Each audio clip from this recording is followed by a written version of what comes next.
চলে আসলাম আমার আরও একটি ডেইলি ব্লগ নিয়ে। সো এই দিন হচ্ছে আমি আমার ভাবিদের বাসায় গিয়ে চটপটি বানিয়েছিলাম, তো সেই নিয়ে আমার ব্লগটি থাকছে। আসসালামু আলাইকুম সবাইকে, কি অবস্থা সবার, কেমন আছেন? আসলে এই ভিডিওটা হচ্ছে আরও কিছুদিন আগের ভিডিও। সো আমি হচ্ছে এডিট করার কারণে ভিডিওটা আপলোড করতে পারিনি। সো ভাবলাম আজকে কেননা ঠান্ডা ঠান্ডা ওয়েদারে আপনাদের সাথে ভিডিওটা শেয়ার করেই ফেলি। আর আমার কাছে কিন্তু ঠান্ডা ওয়েদারে গরম গরম চটপটি, হালিম এগুলো খেতে অনেক বেশি ভালো লাগে। আপনারা কে কেমন খেতে পছন্দ করেন কমেন্ট করে জানাবেন। বাই দ্য ওয়ে, এই দিন হচ্ছে ভাবির বাসায় গিয়ে আমরা চটপটি বানিয়ে খেয়েছি। তো আমরা যাওয়ার আগে কিন্তু ভাবি সবকিছু রেডি করে রেখেছিল, এখন জাস্ট একে করে সবকিছু মিশাচ্ছে। আমরা গিয়ে দেখি যে ভাবি এখানে ডাবলি সিদ্ধ করে রেখেছে, প্লাস শসা, ডিম সবকিছুই রেডি করে নিয়েছে। এখন জাস্ট গরম গরম আমরা সার্ভ করবো আর খাবো। আমার কাছে না এই চটপটিটা আগে একদমই ভালো লাগতো না, তবে ইদানিং আমার প্রচুর খাওয়ার ক্রেভিংস উঠে যায়। তো ভাবি আর আমি ভাবলাম যে বাসায় একদিন আমরা বানিয়ে খাই। আর বাসায় বানানো জিনিসের প্রতি আমার একটু বেশি আকর্ষণ থাকে, কারণ বাসায় বানানো জিনিসটা কিন্তু নিজের মনের মতো করে বানানো যায় আর খেতেও অনেক বেশি ভালো লাগে। সবাই মিলে যখন একসাথে খাই, আমার কাছে এই জিনিসটাই বেশি ভালো লাগে। বাই দ্য ওয়ে, এখানে হচ্ছে ভাবি ডাবলির সাথে একে করে সবকিছু মিশিয়ে নিয়েছে।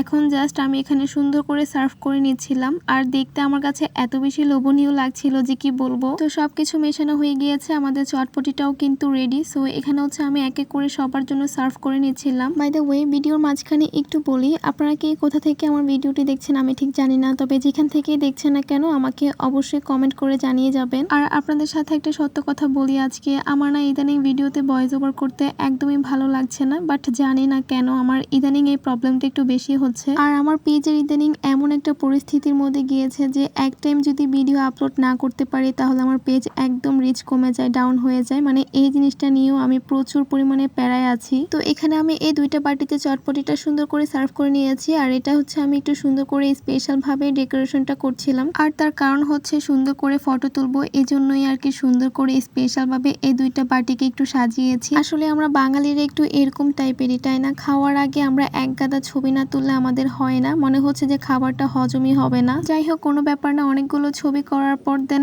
আমি হচ্ছে এখানে আমার ছোট বোনকে বললাম ফার্স্টে ট্রাই করার জন্য। তো ও খেয়ে ওর মুখের রিয়াকশন দেখে আমার প্রচুর পরিমাণে জিভে পানি চলে এসেছে। এখন আমিও ট্রাই করব। এন্ড আমার ছোট বোনের রিয়াকশন দেখার পর আমি নিজেকে আটকে রাখতে পারলাম না, ভাবলাম একটু ট্রাই করে দেখি কেমন হয়েছে। এন্ড ট্রাস্ট মি, এত বেশি মজা লেগেছিল যে কি বলবো। আপনারা দেখে হয়তো বুঝতে পারছেন যেটা কতটা মজার হয়েছে। আর আমি সবচাইতে বেশি রিভিউ দিব হচ্ছে টকের। টকটা স্পেশালি ভাবি এত মজা করে বানিয়েছে, আমার জিভে এখনো পানি চলে আসছে যে অনেক বেশি মজা হয়েছিল টকটা। আর চটপটির সাথে খেতে তো আরো বেশি দারুণ লেগেছে। তো যাই হোক, আমার আজকের ব্লগটি এখানে শেষ করছি। সবাই ভালো থাকবেন, দেখা হয়ে যাবে আমার অন্য কোনো ডেইলি ব্লগে। সো সবাইকে আল্লাহ হাফিজ।